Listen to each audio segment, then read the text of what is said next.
नमस्कार दोस्तों, एजे स्टोरी में आपका दिल से स्वागत है। हम आपके लिए लाए हैं प्रेरणा और जोश से भरी हुई मजेदार कहानियां जो आपको जीवन में आगे बढ़ने की ताकत और हौसला देंगी। तो चलिए आज की कहानी की शुरुआत करते हैं और इस सफर को शानदार अंदाज में आगे बढ़ाते हैं। ध्यान से सुनिए, सीखिए और इसे अपने जीवन में उतारिए। शुरू कर। एक नगर में एक प्रतिभाशाली शिल्पी रहता था। उसकी कला की पूरे नगर में चर्चा थी और लोग उसकी बनाई मूर्तियों के दीवाने थे।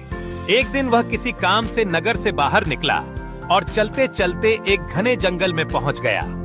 वहां उसने देखा कि दो बड़े पत्थर आपस में बातें कर रहे थे। शिल्पी को यह देखकर बड़ा आश्चर्य हुआ, लेकिन उसने मन में ठान लिया कि वह इन पत्थरों में से एक से भगवान गणेश की एक सुंदर मूर्ति बनाएगा। शिल्पी पहले आलसी पत्थर के पास गया और उसे छूते हुए कहा, मैं तुम्हें भगवान गणेश की एक सुंदर मूर्ति में बदलना चाहता हूँ। तुम पूरे नगर में पूजे जाओगे। लेकिन आलसी पत्थर डर गया और बोला, नहीं नहीं, मुझे मत काटो, मत छीलो, मुझे वैसे ही रहने दो, बहुत दर्द होगा।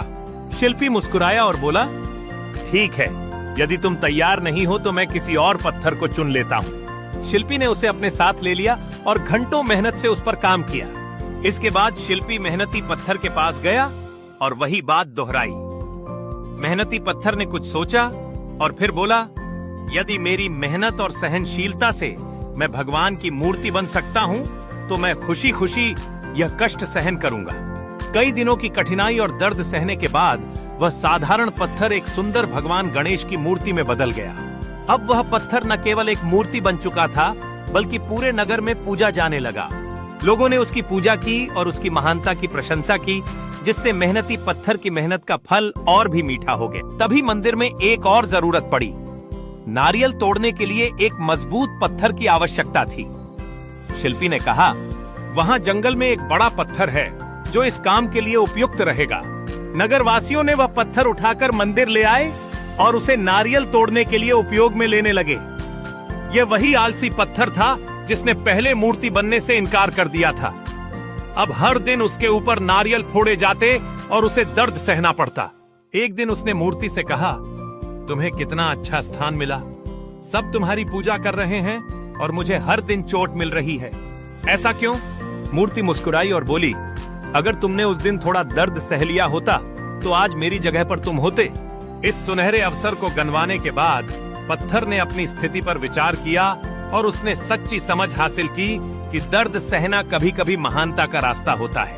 पत्थर ने अब अपने भाग्य को स्वीकार कर लिया और अधिक नारियल तोड़ने के लिए खुद को तैयार किया, यह जानते हुए कि वह अपने कर्तव्य में महत्वपूर्ण था। जो मेहनत और कष्ट सहने के लिए तैयार होता है वह ऊंचाइयों तक पहुंचता है, लेकिन जो आलस्य करता है और परिश्रम से बचता है उसे जीवन भर पछताना पड़ता है। जब वह ऊंचाई पर पहुंचता है तो उस पर एक नई दृष्टि खुलती है और जीवन के अद्भुत अनुभव उसके सामने आते हैं। लेकिन जो आलस्य करता है उसे उसके सपनों की याद सताती रहती है। उसकी मेहनत ने उसे नई ऊंचाइयों तक पहुंचाया है, जहां वह न केवल अपने सपनों को जी रहा है बल्कि दूसरों के लिए प्रेरणा भी बन गया है।